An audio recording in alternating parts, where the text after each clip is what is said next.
Hi everybody, and welcome back to Karins Orchids. Today you're going to join me in a care collab video about the lovely Angraecum orchid, Angraecum Sesquipedale variation Bosserii.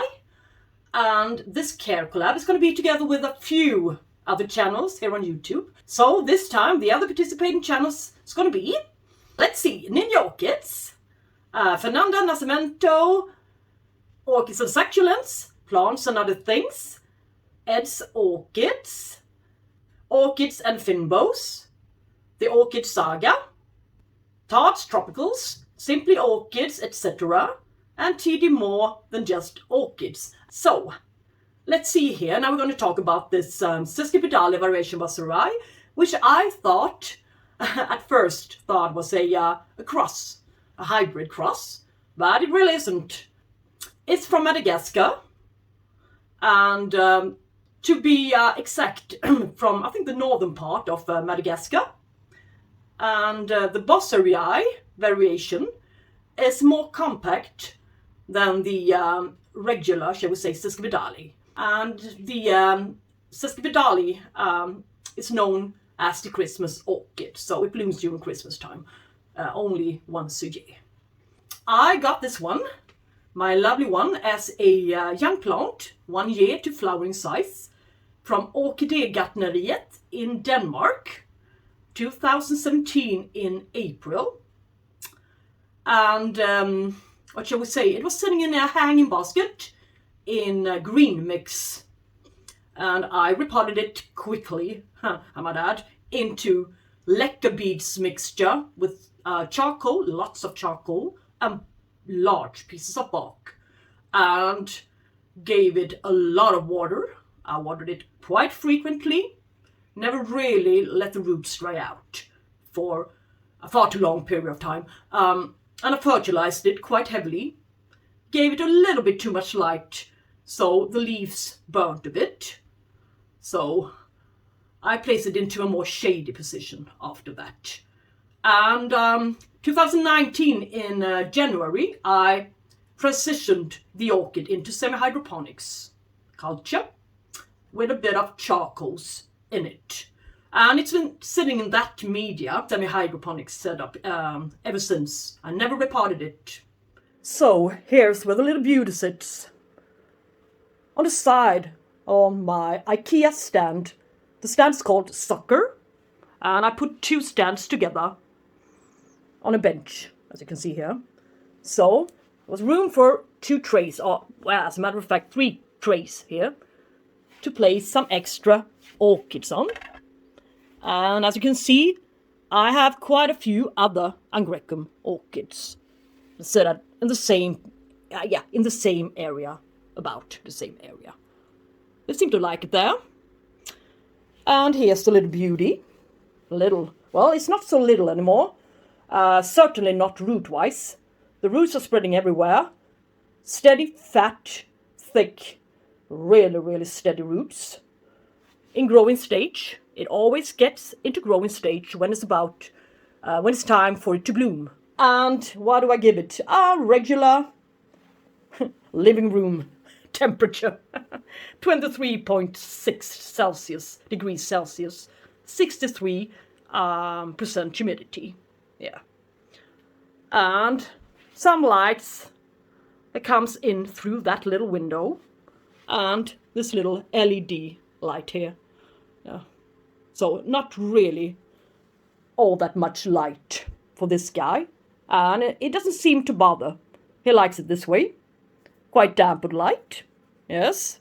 Now I will bring this orchid into my kitchen so you can see it more properly. So here you can see its lovely bloom with its long spur. Yes. And this one is called Darwin's orchid, and it comes, as I said, from Madagascar. And he discovered this plant, but never ever saw it being pollinated. Yeah. But he suspected it to be a moth with a 12-inch long nose. And in order to collect the nectar down at the bottom of this spur. That sort of insect was found 21 years after his death, and it took another 150 years until the scientist was able to prove that this particular moth really was the one pollinating this orchid in this ultra long spur. And if you Google it, you can find various info about its blooming period. Some say that it blooms in summer and enjoys hot temperatures, and some say that it blooms in wintertime and should be kept on the more chilly side.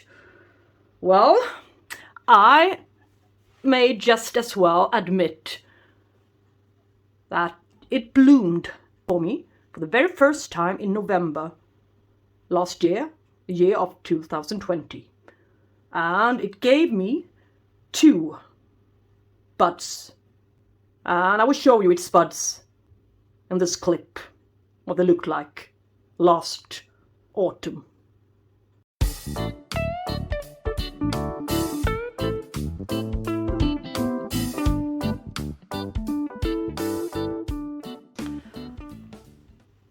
So I do believe that a little balcony stay last summer for this guy triggered its blooming. And this summer it stayed, for 2 months outside on my balcony at a maximum temperature of 34 degrees Celsius and minimum of 10 degrees Celsius when I brought it inside again. This one is prawn catching scale. So, but it's easily removed. It usually shows when you see some yellowing down here to the leaf joint, then you will have to check for some stuff in here and peel it off with a cotton stick with some alcohol. That's usually enough work to get rid of the scale or mealybugs or so. And this one also can catch a bit of spider mites. But here's where the lovely leaf gloss or leaf shine spray comes in. So it really, really gets rid of it. And what about the bloom? Yeah, it's scented. But you have to put your nose really, really close to it during daytime to feel the scent. But it's there. But as soon as the lights goes down a bit and it gets a little bit more shady inside, the scent appears again. And it can become really, really strong. And it's a mix between lilies and hyacinths. Yeah, Christmas hyacinths. It's a really strong scent. And the blooms are, as you can see, waxy looking. Really, really dense and stiff. Right. Now let's measure the bloom, shall we? Yeah, it measures 16 centimeters across the sepals and let's see, about 16 across the petals as well. And the spur, the one with the nectar in it,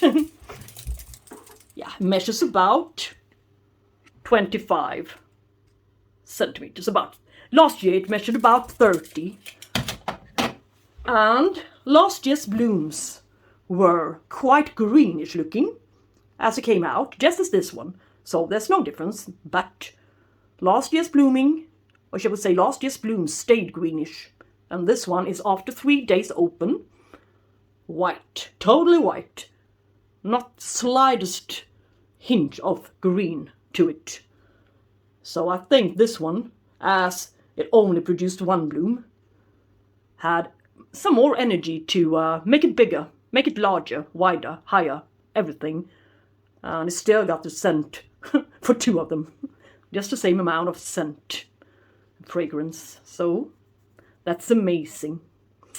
And let's see, I fertilized this guy quite heavily, as I say, especially when I see some new green root tips, as I always see. This one seems to be in growing stage almost always, so it's a vigorous one, but it dropped a lot of leaves down there, so it's getting a bit, it's getting a bit wobbly, so I really have to stake her up properly. So perhaps I will have to cut her about here someday Yeah, and just see if I can place a few of the old roots into semi-hydroponics again and leave a few as aerial roots. We shall see in case the old roots dies off. So yeah, but that would be another project, future project. Fortunately, that's nothing I would like to put my hands onto today. So as goes for fertilizer and pH, as I'm a little bit too lazy, so I don't flush it frequently enough, I guess. I'm a little bit curious what the pH will look like here down in the reservoir, as well as for the TDS meters. So I will pour out a bit of water here and measure.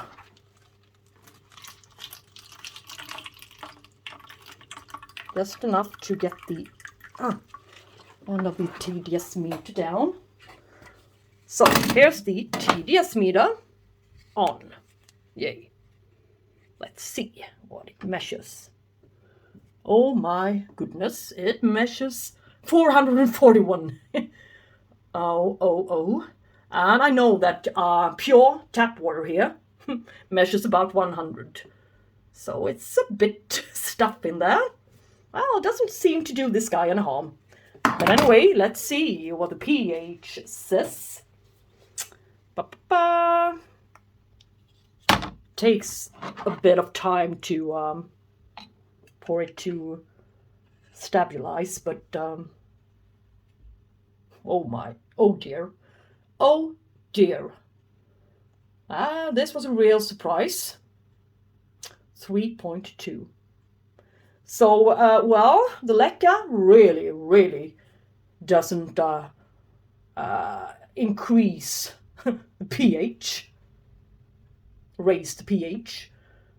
It lowers it after time. So, well, I will need to be a little bit more consistent in flushing this guy. This proves it, all right? I have a pH on about 7.5 here, naturally, coming out directly from my tap, so. Okay. Well, this is an easy grower.